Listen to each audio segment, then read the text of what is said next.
সঙ্গীন প্রণয় শক্তি লিখনিতে সুরাইয়া রাফা। আজকে থাকছে উপন্যাসটির ৩৯তম পর্ব। উপন্যাস পাঠে আছি আমি তারিফ। ঈশান কোণে মেঘ ডাকছে, আকাশ জুড়ে বুনো মহিষের পাল। পড়ন্ত বিকেলে কাল বৈশাখীর স্পষ্ট পূর্বাভাস। চারিদিকের ঘূর্ণি বাতাসে ধুলোবালির ঝড় উঠেছে যেন। তবে তকতকে পিচঢালা পর্টইয়ার্ড আর সুসজ্জিত বাগানবিলাসের পাঁচিল পেরিয়ে সেই ধুলোবাড়ির ঝড় খুব একটা প্রবেশ করতে পারে না কৃতিককুঞ্জের আলিশান বাড়িতে। ফ্রন্টিয়ার্ডে ছোট্ট লেকের পাশ ঘেঁষে যে গোলাকার বৈঠকখানা বাঁধানো, সেখানে চেলাপেলা নিয়ে দলের মিটিংয়ে ব্যস্ত সময় পার করছে রেজা। ঢাকা দক্ষিণের সহসভাপতির পদ লাভ করার পর থেকেই ভারী ব্যস্ততার মধ্যে দিয়ে কাটে রেজার সময়কাল। সত্যি বলতে এ বাড়ির পূর্বপুরুষদের রাজনৈতিক কর্তৃত্ব আর নাম ভাঙিয়ে রেজার এতদূর আসা। সেই হিসেবে প্রমাণস্বরূপ এ বাড়ির সুবিশাল বৈঠকখানায় প্রায়শই বসে রেজার রাজনৈতিক আসর।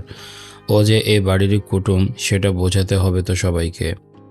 আলোচনা তখন মাঝপথে, একের পর এক নিজেদের বক্তব্য পেশ করছে দলের সদস্যরা। ঠিক সে সময় বাগানবিলাসে ঘেরা বিশাল গেটটা ক্যাচ ক্যাচ আওয়াজে খুলে যেতেই সবার দৃষ্টি গিয়ে ঠেকল সেদিকে। কার্ড দিয়ে উবারের ভাড়া মিটিয়ে মাত্রই বাড়িতে প্রবেশ করেছে সানগ্লাস পরিহিত লম্বা মতো এক অচেনা সুদর্শন যুবক। তার প্রতিটি পদধ্বনিতে উপচে পড়া কর্তৃত্ব আর আভিজাত্য। হাঁটার তালে তালে চওড়া কাঠটা ক্রমশ ধুলে উঠছে। দেখে মনে হচ্ছে কোনো গ্লোবাল সুপারস্টার মাত্রই গুরুত্বপূর্ণ শট শেষ করে শুটিং সেট থেকে বেরিয়ে এসেছে। এহেন ম্যানলি হাঁটাচলা পেছন থেকে যে কেউ দেখলে নিষ্প্রভ হয়ে তাকিয়ে থাকতে বাধ্য। অচেনা কাউকে এভাবে হুট করে বাড়িতে প্রবেশ করতে দেখে রেজার একজন বিশ্বস্ত ভৃত্য এগিয়ে এসে বিরক্ত কণ্ঠে শুধালো, কে আপনি, কি চাই? কৃতিক হাঁটার গতি ধীর করে গম্ভীর গলায় বলল, গেট আউট। লোকটা এবার চড়াও হয়ে এগিয়ে এসে কৃতিকের পথ আটকে দাঁড়িয়ে বলেছি তো, পরিচয় না দিয়ে ওদিকে যাওয়া যাবে না। লোকটার কথা বলতে বাকি। চোখের সানগ্লাসটা খুলে ওর গালে সপাটে চড় বসিয়ে দিতে দেরি হলো না কৃতিকের। অকস্মাৎ শক্ত জিম করা হাতের ছপেট আঘাতে ৩৬০ ডিগ্রি অ্যাঙ্গেল ঘুরে গিয়ে শুকনো মাটিতে মুখ থুবড়ে পড়ল লোকটা। কৃতিক পুনরায় সানগ্লাসটা চোখে ছড়িয়ে নির্বিকার ভঙ্গিতে বলল, এটাই আমার পরিচয়। বাড়ি বয়ে এসে নিজের লোকের উপর হঠাৎ আক্রমণ দেখে রেগেমেগে বেশ ক্ষিপ্র গতিতে এগিয়ে এলো রেজা। কৃতিকের দিকে এগিয়ে আসতে আসতে গাঢ় গলায় বলল, আমার লোকের গায়ে হাত তুলিস? কে তুই? আমাকে চিনিস? আমি হলাম সহসভা। রেজার কথা পুরোপুরি শেষ হওয়ার আগেই ওর বাম গালে আছড়ে পড়ল তীব্র কষাঘাত। হঠাৎ থাপ্পড়ের তাল সামলাতে না পেরে রেজা নিজেও ঘুরে গিয়ে মুখ থুবড়ে পড়ল শুকনো চৌচির মাটিতে। নিজেদের নেতাকে এমন বলিষ্ঠ থাপ্পড় খেয়ে মুখ থুবড়ে পড়ে যেতে দেখে হকি স্টিক নিয়ে এগিয়ে আসতে গিয়েও ভয়ার্ত ডোক গিলে কয়েক কদম পিছিয়ে গেল দলের অন্য ছেলেগুলো। এদের কাণ্ডে তড়াক করে কৃতিকের মাথায় রক্ত উঠে গিয়েছে। পা রাখার সঙ্গে সঙ্গে নিজের বাড়িটাকে চিড়িয়াখানার মতোই অদ্ভুত লেগেছে ওর নিকট। মস্তিষ্কে দমে থাকা সুপ্ত রাগটা হুট করে চড়াও হয়েছে চোখের সামনে মুখ থুবড়ে পড়ে থাকা রেজার উপর। আজ এই সহসভাপতির তো একটা হ্যাস্ত করেই ছাড়বে ও। যে ভাবা সেই কাজ। ছেলেপেলেদের হাত থেকে হকি স্টিক ছিনিয়ে এনে ইচ্ছে মতো রাগ ঝেড়েছে রেজার উপর। কৃতিক যখন হকি স্টিকের শক্ত প্রহারে ফাটিয়ে ফেলছিল রেজার শরীর, ঠিক তখনই চোখের সামনে হাজির হয় আনচান করতে থাকা চূর্ণ বিচূর্ণ একজোড়া অসহায় চোখ, যা দেখে পুরোপুরি থেমে যায় কৃতিক। হাতের হকি স্টিকটা ছুঁড়ে ফেলে দেয় অনেক দূরে।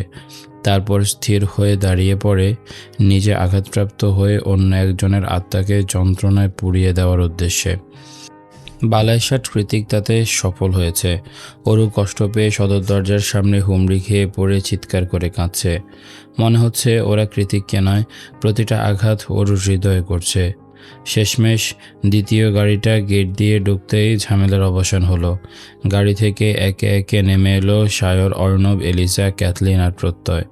কৃতিক ভারী পা পেলে সদর দরজার কাছাকাছি আসতেই অরু এগিয়ে এসে ওর ক্ষতস্থানের দিকে হাত বাড়িয়ে ঠোঁট উল্টে ফুঁপিয়ে উঠে বলল, কেন করলেন এমনটা?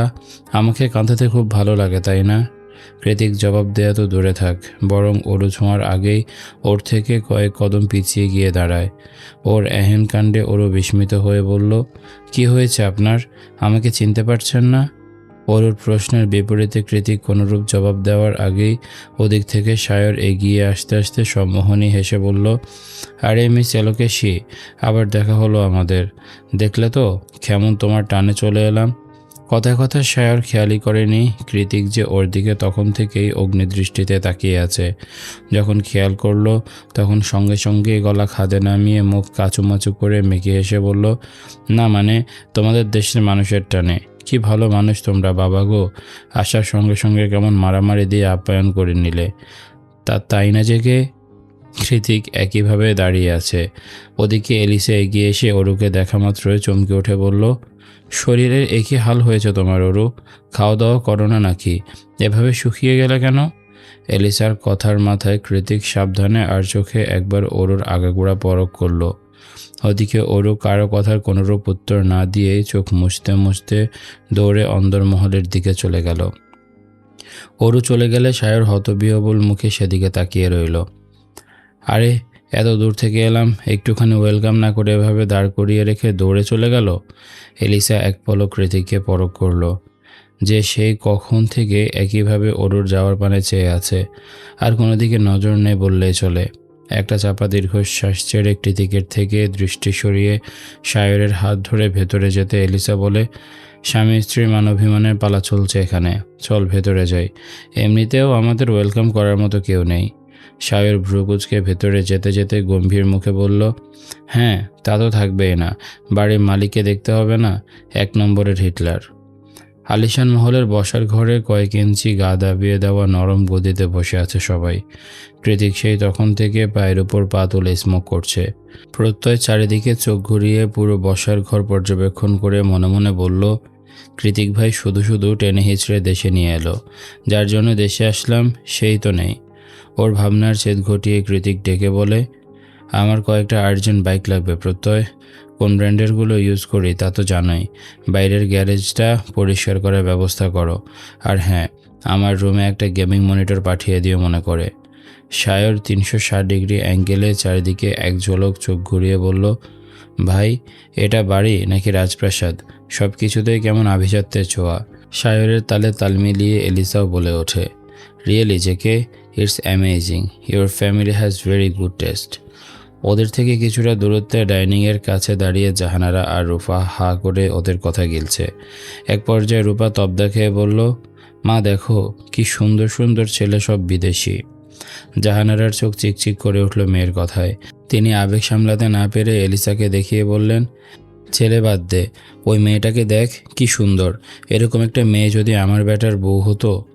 জাহানারার মুখ থেকে কথাটা বের হওয়ার সঙ্গে সঙ্গে কি কথায় কথায় যেন অর্ণব এগিয়ে এসে এলিসার ঠোঁটে একটা চুমু খেলো। সবার সামনে সেই চুমুতে আবার পুরো দস্তুর সায় দিল এলিসা, যা দেখে এই মুহূর্তে জাহানারার ভিমরি খাওয়ার উপক্রম। তিনি মেয়ের হাত দুটো ধরে হাঁসফাঁস করে উঠে বললেন, রূপারে আমাকে একটু ধর। এতক্ষণ যাবৎ সেভাবে খেয়াল না করলেও এখন নিজের শার্টের কলার নাড়াতে নাড়াতে জাহানারার উদ্দেশ্যে অর্ণব বলল, এই যে খালা, এক গ্লাস ঠান্ডা পানি দিন তো, বিড়িতে অনেক গরম।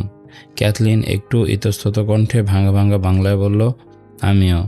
জাহানারা একটু জোরপূর্বক হেসে বলল, ইয়া মানে বাবারা, আমি আসলে এই বাড়ির খালা নই।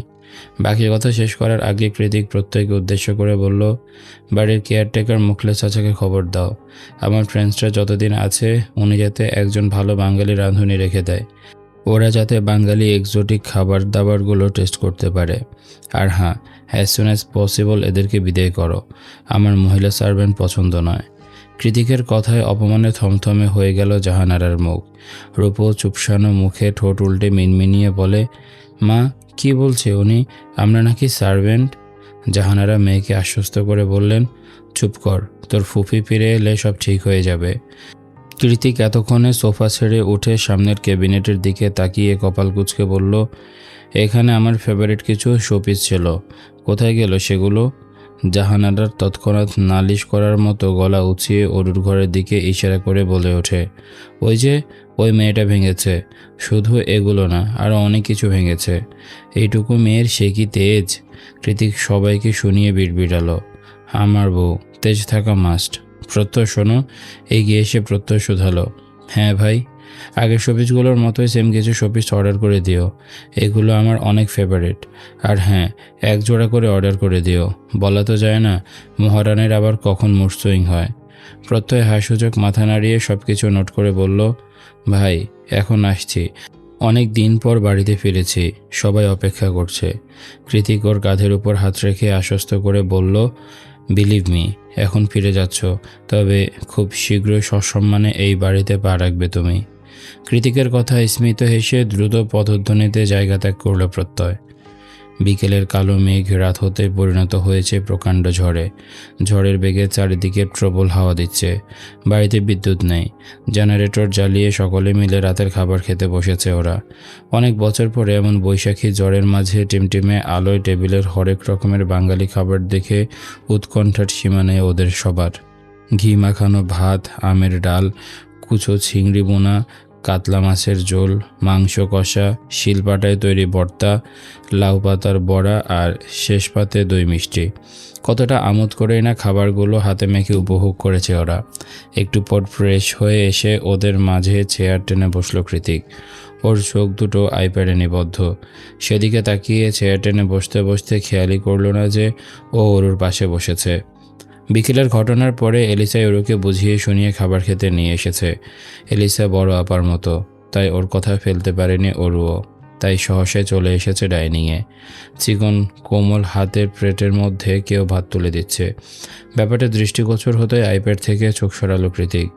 দেখলো ওরু ওর পাশে বসে নিজের ছোট ছোট হাত দিয়ে পুটু গিন্নিদের মতো করে ওর প্লেটে খাবার বেড়ে দিচ্ছে। লম্বা চুলের আড়াল থেকে ওরুর ঢিলে হয়ে যাওয়া জামাটা স্পষ্ট জানান দিচ্ছে যে ওরু কতটা শুকিয়ে গিয়েছে। কৃতিক সেদিকে এক ঝলক তাকিয়ে হুট করে চেয়ার ছেড়ে উঠে দাঁড়ালো। কৃতিকের কাণ্ডে ওরু আচমকা লাফিয়ে উঠল। সায়র খেতে খেতে শুধালো, কি হয়েছে? কৃতিক বেসিন থেকে হাত ধুয়ে উপরে যেতে যেতে বলল, নাথিং। অর্ণব হাঁক ছেড়ে বলল, খাবি না? সিঁড়ি রিঙ্গিয়ে উপরে যেতে যেতে জবাব দিল কৃতিক, খিদে নেই। কৃতিক এভাবে উঠে যাওয়াতে ওরু অপমানিত বোধ করলো খুব। লোকটা শুধু শুধু ওর সাথে কেন এমন রাগ দেখাচ্ছে কিছুই তো মাথায় ঢুকছে না ওর। কৃতিক কি এমন ভুলের শাস্তি দিচ্ছে ওকে?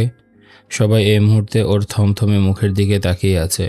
ব্যাপারটা বোধগম্য হতেই হাতের পিঠ দিয়ে চোখ মুছতে মুছতেই সিঁড়ি ভেঙে উপরে চলে যায় ওরু। ওরা দুজন চলে যাওয়ার পরপরই সায়র বিরক্তিতে চিড় বেরিয়ে উঠে বলল, তোর বন্ধু চাইছেটা কি অর্ণব? যার জন্য ইউএসএ বসে ড্রাগ ফ্র্যাগ নিয়ে যা তা অবস্থা করে ফেলেছিল, আর এখন চোখের সামনে পেয়েও তাকে না দেখার ভান করে এড়িয়ে যাচ্ছে। আশ্চর্য। এলিসা ক্যাথলিনের প্লেটে তরকারি তুলে দিতে দিতে বলল, যে কে নিজের অভিমানটা প্রকাশ করতে পারছে না, কারণ এসব ওর ধাঁচে নেই, যার ফলস্বরূপ ওর সাথে এমন রুড বিহেভ করছে। আই থিঙ্ক সময়ের সাথে সাথে ঠিক হয়ে যাবে। ওরও ঠিক করে ফেলবে, কারণ ওই পিচ্ছি মেয়ে ছাড়া আর কারোর ধার ধারে না ঘাট তারা ছেলেটা। এলিসার কথা শুনে অর্ণব খেতে খেতে আমোদিত সুরে বলল, জান, তুই তো দেখি জাতে মাতাল, তালে ঠিক আছিস। এলিসা এদিক ওদিক তাকিয়ে কটমটিয়ে বলল, একবার রুমে চল, তারপর তোর হচ্ছে। বাইরে ঝড়ের তাণ্ডব ক্ষীণ হয়ে এসেছে। মেঘ বেজে শীতল বাতাসে দুলদুল করছে চারিপাশ। অন্ধকারে দৌড়াতে দৌড়াতে চিলেকোঠা অবধি চলে এসেছে ওরও। বিদ্যুৎ নেই, তার উপর দমকা বাতাস, তাই অন্ধকারটা একটু বেশি মনে হচ্ছে। ওরও যখন চিলেকোঠার ঘরের সামনে এসে হাঁটু ভেঙে বসে তাতে মুখ গুজে ফুঁপিয়ে কেঁদে উঠল, তখনই নাকে এসে সুরসুরি দিল চেনা পরিচিত ম্যানলি স্যান্ডেলউড পারফিউমের সুঘ্রাণ। এই সুঘ্রাণটা ওরুর বেশ পরিচিত। শুধু পরিচিত বললে ভুল হবে। একটা সময় এই সুঘ্রাণে মিলেমিশে একাকার হয়ে উঠেছিল ওর শরীর। প্রথম নারীসত্তার বিসর্জন হয়েছিল সেই সুঘ্রাণযুক্ত পুরুষের হাতেই। আর এখন এই অন্ধকার চিলেকোঠায় আবারও স্যান্ডেলউড পারফিউমের সুঘ্রাণে মাতোয়ারা হয়ে পোঁপাতে পোঁপাতে এদিক ওদিক চোখ বোলাতেই ওরু দেখল মানুষটাকে। অন্ধকারের মাঝে ট্রাউজারের পকেটে হাত গুজে নির্বিঘ্নে নিকোটিনের ধোঁয়া উড়াচ্ছে কৃতিক। কৃতিককে দেখতে পেয়ে ওরু চট করে উঠে দাঁড়িয়ে শক্ত গলায় বলল, আমাকে এভাবে কষ্ট দেওয়ার জন্যই বুঝি 1000 মাইল দূর থেকে বাড়ি বয়ে এসেছেন? কৃতিক কোনো প্রকার জবাব দিল না। কৃতিকের নীরবতায় ওরুর মস্তিষ্কটা টকবগিয়ে উঠল। ও 2 কদম এগিয়ে এসে ঝাঁঝালো কণ্ঠে বলল, কথা বলতে ইচ্ছে করছে না তাই তো? কৃতিক এবারও চুপ। অরু এবার পেছন থেকে কৃতিকের টি শার্টটা খামচে টেনে ধরে চেঁচিয়ে উঠে বলল, এতই যদি অপছন্দ আমাকে, তাহলে ডিভোর্স দিয়ে দিলেই তো পারেন। শুধু শুধু কেন এভাবে নরক যন্ত্রণা দিচ্ছেন? কৃতিক এবার সিগারেটটা পায়ে পিষে অরুর দিকে তাকিয়ে তাচ্ছিল্যের হাসি দিয়ে বলল, কলিজায় সাহসটা খুব বেড়ে গিয়েছে দেখছি। এখনই ডিভোর্স চাওয়া শিখে গেছিস? ডিভোর্স শব্দটা উচ্চারণ করতে একবারও বুক কাঁপলো না তোর? এই কথার জন্য তোর কি হাল করব আমি, সেটা একবারও কল্পনা করেছিস? কৃতিকের শান্ত মসৃণ অথচ প্রাণনাশকারী হুমকির ন্যায় ধারালো কথায় শুকনো ঢোক গিলে 2 কদম পিছিয়ে গেল ওরও। পেঁচাতে পেঁচাতে নির্হারা ব্যর্থ পাখির ন্যায় আহত কণ্ঠে বলল, আপনাকে ভালোবাসাটা যে এত যন্ত্রণার তা আগে জানা ছিল না আমার। কৃতিক অরুর দিকে তাকিয়ে গভীর গলায় বলল, এতটুকুতেই হাঁপিয়ে উঠেছিস? সারা জীবন আমার সাথে থাকবি কি করে তুই? অরু ঠোঁট উল্টে অভিমানী কণ্ঠে শুধায়, এতদিন দূরে থেকে পড়াতেন আর এখন কাছে এসে পড়াচ্ছেন, কেন করছেন এমন? একটু ভালোবাসুন না। আমি আপনার একটুখানি ভালোবাসা পাওয়ার জন্য চাতক পাখির মতো ছটফট করছি। আপনি কি বুঝতে পারেন না? কৃতিক এবার পায়ে পায়ে এগিয়ে এগিয়ে অরুর গা ঘেঁষে দাঁড়ালো। দমকা হাওয়ায় অরুর লম্বা চুলগুলো এলোমেলো হয়ে উঠছে। খানিক বাদে বাদে উড়ে গিয়ে ঠাঁই নিচ্ছে কৃতিকের চওড়া বুকে। অরুকে অবাক করে দিয়ে কৃতিক ওর লম্বা চুলগুলো হাতের মুঠোয় নিয়ে চোখ বন্ধ করে তাতে নিঃশব্দে নাক ছোঁয়ালো। অতঃপর মুঠো ভর্তি অরুর চুলের সুবাসে লম্বা করে নিঃশ্বাস নিল কৃতিক। দুজনের নীরবতায় কিছুক্ষণ সেভাবে অতিবাহিত হলো। পর মুহূর্তে শুকিয়ে যাওয়ার দরুন অরুর বেরিয়ে আসা কলারবনগুলোর দিকে নজর পড়তেই শক্ত হয়ে এলো কৃতিকের চোয়াল। ও তৎক্ষণাৎ অরুকে ধাক্কা মেরে দূরে সরিয়ে দিয়ে গটগটিয়ে নিচে যেতে যেতে বলল, ইউ ডিজার্ভ ইট। কাকডাকা ভোরে ঘুম ভেঙেছে সায়রের। সকাল সকাল ঘুম ভাঙার অভ্যেস না থাকলেও ইউএসএ বাংলাদেশ সময়ের তারতম্যের কারণে রাতে সেভাবে ঘুম হয়নি ওর। রাতে ঘুম না হলেও দুপুরের দিকে হয়তো দেখা যাবে ঘুমের জন্য চোখের পাতা খুলে রাখায় দায় হয়ে পড়েছে। তাই ঘুমে তলিয়ে যাওয়ার আগে সকাল সকালই একটুখানি লেকের আশেপাশে হাঁটতে বেরিয়েছে সায়র। পেছনে অবশ্য ট্র্যাক স্যুট পরে কৃতিকার অর্ণব বেরিয়েছে, তবে ওদেরকে পেছনে পেলে অনেকটা এগিয়ে গিয়েছে সায়র। রাতে ঝড়ে তাণ্ডবে পুরো ব্যাকইয়ার্ড ভরে গিয়েছে কাঁচা আমে। মহলের চারপাশ থেকে সূক্ষ্ম হাতে সে আম কুড়াচ্ছে বাড়ির কেয়ারটেকার মোখলেস চাচা। সেখানটায় মোড়া পেতে বসে আছে এলিসা আর ক্যাথলিন ডিএসএলআরের ক্লিকে কর্মরত মোখলেস চাচার ছবি ধারণ করায় ব্যস্ত, আর এলিসা এটা ওটা প্রশ্ন করায়। মোখলেস চাচাও হাত চালাতে চালাতে বেশ উৎসুক হয়ে উত্তর দিচ্ছেন এলিসার প্রশ্নের। সায়র হাঁটতে হাঁটতে গেটের কাছে এগিয়ে এসে গেট খুলতে যাবে, তার আগে কেউ একজন গেট খুলে হুড়মুড়িয়ে প্রবেশ করে বাড়ির ভেতরে। হুট করে প্রবেশ করে দুজনের একজনও ঠিকমতো ঠাউর করতে পারেনি। অগত্যায় টাইম টেবিল মিলে যাওয়ায় আগন্তুক তাল সামলাতে না পেরে হুমড়ি খেয়ে পড়ল সায়রের কোলে। সায়রের সিনেমার হিরোদের মতোই দক্ষ হাতে ধরে ফেলল তাকে, ঠিক যেন বল নাচের সে বিখ্যাত পোজ। আগন্তুকের বিস্ময়ে বড় বড় হয়ে যাওয়া মার্বেলের মতো চোখের দিকে তাকিয়ে যেন কবি বনে গেল সায়র। হুট করেই সুর ধরে বলে উঠল, এই কাক ঢাকা বোরে পথ ভুলে আমার মনের অভয়ারণ্যে এসে উষ্টা খেয়ে পড়ে গেলে, কে তুমি অবলা নারী? সায়রের কথায় বিরক্তিতে চোখ মুখ কুঁচকে ফেলল নীলিমা। তড়িঘড়ি করে পাগল লোকটার কাছ থেকে নিজেকে ছাড়িয়ে জামা কাপড় ঠিক করতে করতে নীলিমা বলল, কান খুলে শুনুন বদমাশ পুরুষ, আমি মোটেও অবলা নারী নই, আর না আমি পথ ভুলে কোথাও উষ্টা খেয়েছি। বরঞ্চ আপনি এখানে খাম্বার মতো দাঁড়িয়েছিলেন। মহল্লায় নতুন মনে হচ্ছে, তাই নীলিমাকে চিনেন না। ইপটিজিং করতে আসলে না আব্বাজানকে বলে এমন কেলানি খাওয়াবো যে সারা জীবনের জন্য এই মহল্লার ঠিকানায় ভুলে যাবেন। গড়গড়িয়ে কথাগুলো শেষ করে একটা মুখ ঝামটি দিয়ে চলে গেল নীলিমা। সায়র ঠোঁট উল্টে ক্যাবলাকান্তের মতো বিড়বিড়িয়ে বলল, আশ্চর্য, বাঙালি মেয়েরা এত সেন্সিটিভ কেন? কি এমন বললাম? মেয়ে তো নয়, যেন ধানি লঙ্কা, আব্বাজানের ভয় দেখায়। আজীব। এতক্ষণে কৃতিকার অর্ণব এগিয়ে এসেছে গেটের কাছে। সায়রকে এভাবে একা একা কথা বলতে দেখে অর্ণব ওর কাঁধে হালকা ধাক্কা দিয়ে বলল, কিরে ঠিক আছিস? সায়র ঠোঁট কামড়ে বলল, দোস্ত, মেয়েটাকে দেখেছিস? পুরাই রাগিনী।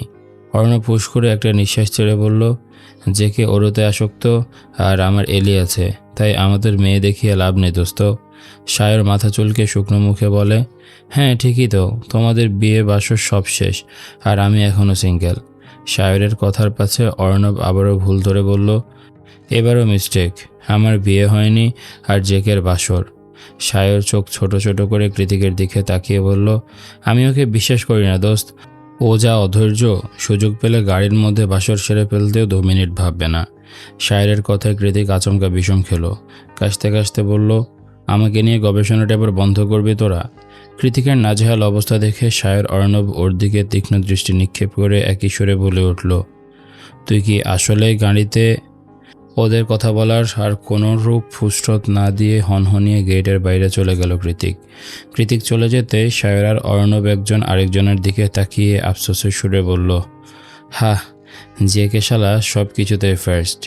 কৃতিক গেট ছাড়িয়ে বাইরে বেরোতেই দেখতে পেল একটা সাদা টয়োটাতে হেলান দিয়ে দাঁড়িয়ে কৃতিক কুঞ্জের দিকে উকিঝুঁকি দিচ্ছে অমিত। একসাথে একই ভার্সিটিতে পড়ার সুবাদে প্রথম দেখাতে অমিতকে চিনতে পারল। তাই সহসা এগিয়ে গিয়ে প্রশ্ন ছুড়ল কৃতিক, অমিত আর ইয়ান রাইট? অমিত তড়িঘড়ি করে সোজা হয়ে দাঁড়িয়ে কৃতিকের দিকে হাত বাড়িয়ে বলল, চিনতে পেরেছ তাহলে? কৃতিক একটু ইতস্তত করে হাত মিলিয়ে বলল, তা আমার বাড়ির সামনে কি করছো? অমিত মৃদু হেসে বলল, তোমার বোনের জন্য ওয়েট করছিলাম। ও তো বাংলা একাডেমিতে যায় প্রতিদিন, তাই ভাবলাম আমি যেহেতু এই গলি দিয়ে যাচ্ছি ওকেও নিয়ে যাই। কৃতিক ভ্রু কুঞ্চিত করে অবাক হয়ে বলল, আমার বোন মানে? কেন, অরোরা তোমার বোন না? ওর কথায় পেছন থেকে সায়র ফোঁস করে একটা নিঃশ্বাস ছেড়ে বলে ওঠে, গেল। অমিত একটু ঝুঁকে মাথা কাত করে শুধালো, কি গেল? অমিতের কথায় চোয়াল শক্ত হয়ে এসেছে কৃতিকের। কোনো মতে হাত দুটো মুঠিবদ্ধ রেখে নিজেকে সংবরণ করে দাঁতে দাঁত চেপেও বলল, অরোরা আজকে যাবে না, শরীর ভালো নেই ওর, তুমি যেতে পারো। অমিত আর কী বা করবে, হাসূচক মাথা নাড়িয়ে গাড়ি নিয়ে তৎক্ষণাৎ প্রস্থান করে। অমিতের গাড়িটা সরে যাওয়ার সঙ্গে সঙ্গে কৃতিক কাউকে কল দিয়ে বলল, কৃতিকুঞ্জের সীমানা ছাড়ানোর আগে সাদা টয়োটার টায়ার বরাবর গুলি করে দাও, যাতে করে সারা জীবনে আর এই বাড়ির সামনে দাঁড়ানোর সাহস না পায় এই গাড়ি। এতক্ষণ যাবৎ সব কিছুই পেছনে দাঁড়িয়ে পর্যবেক্ষণ করছিল সায়র আর অর্ণব। কৃতিকের শেষ কথাগুলো শুনে সায়র অর্ণবের কানের কাছে গিয়ে ফিসফিসিয়ে বলল, দোস্ত, তোকে বলেছিলাম না সকাল থেকে বাম চোখটা কেমন লাফাচ্ছে, দেখলি তো? অর্ণব চিবিয়ে চিবিয়ে বলল, তোর জীবনে নারী নামক প্যারার এন্ট্রি ঘটেছে, ওই জন্যই লাফিয়েছে, এখনকার ঘটনার জন্য নয়। তাই ভুলভাল যুক্তি প্রদান করা বন্ধ কর, নয়তো যে কে বলে তোর অন্য চোখ লাফানোর ব্যবস্থা করছি আমি। সায়র বিস্ময়ে ভ্রু কুঞ্চিত করে শুধালো, কি বলবি? বলবো তুই আবারও অরুণা মুখে নিয়েছিস।